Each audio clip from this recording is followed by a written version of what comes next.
ദൈവനിഷേധന്റെ മൗഢ്യം. ദൈവമില്ല എന്ന് ഭോഷൻ തൻ്റെ ഹൃദയത്തിൽ പറയുന്നു.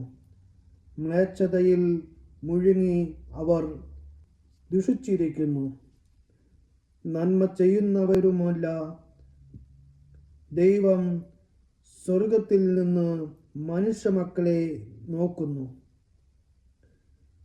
ദൈവത്തെ തേടുന്ന ജ്ഞാനികളുണ്ടോ എന്ന് അവിടുന്ന് ആരായുന്നു. എല്ലാവരും വഴിതെറ്റി ഒന്നുപോലെ ദുഷിച്ചുപോയി. നന്മ ചെയ്യുന്നവനില്ല, ഒരുവൻ പോലുമില്ല. ഈ അധർമ്മികൾക്കു ബോധമില്ലേ?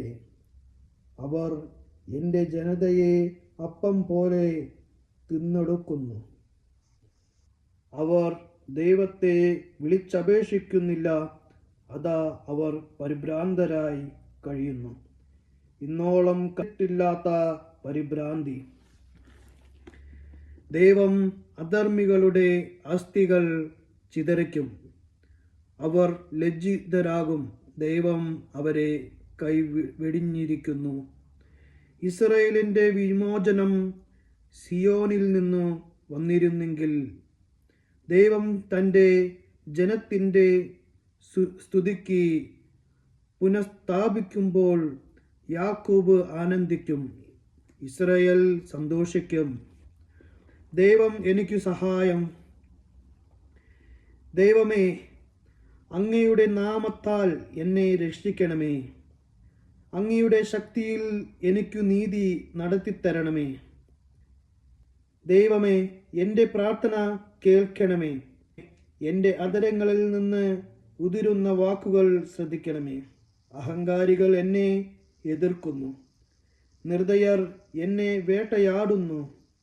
അവർക്കു ദൈവചിന്തയില്ല.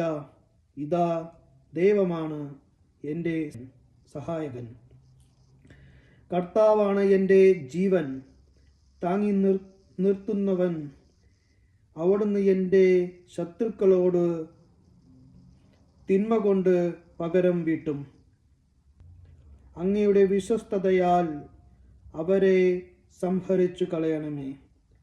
ഞാൻ അങ്ങേക്കു ഹൃദയപൂർവം ബലി അർപ്പിക്കും.